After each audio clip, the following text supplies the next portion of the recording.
All right, so like it's tomato season, and there's tomatoes to pick, and sometimes there's too many, and you gotta find something to do with all the tomatoes.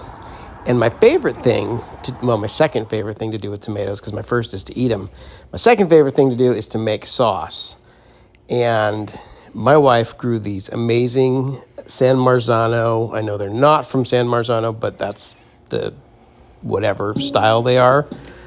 San Marzano tomatoes. And I decided I was going to make some different kind of sauce this year.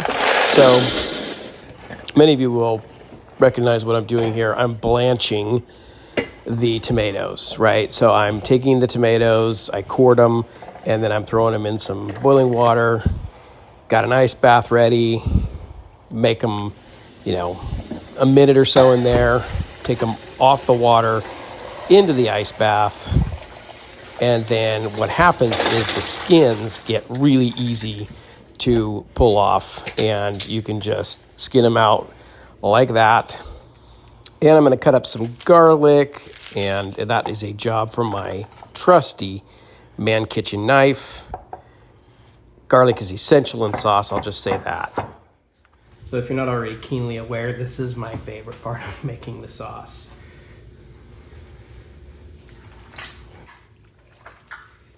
Just listen to this squelching.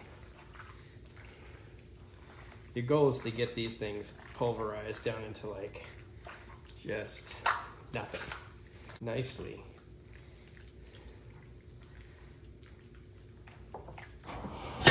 Yeah, I basically cook sauces in Le Creuset. This was my grandmother's. Taking that hand pureed tomato sauce, pouring it in the Le Creuset, in which I've already sauteed the garlic until a golden blonde.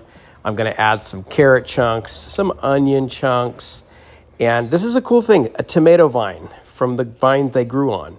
And of course, basil, right? You don't need to chop them up. You can actually just put them in there for flavor. Oregano, of course. And I like a little bit of Aleppo red pepper. I find it adds a little kick to the sauce. Maybe a little more than a little. Of course, you're going to salt and pepper your sauce at this point. Trusty man kitchen pepper cannon, because, you got to have more pepper. All right, then it's going to go into the oven at 300 degrees for about 2 hours. And you're going to move that lid off just a little bit so it's not all the way on there. And basically, you're going to get this really nice caramelized sauce. And it tastes amazing.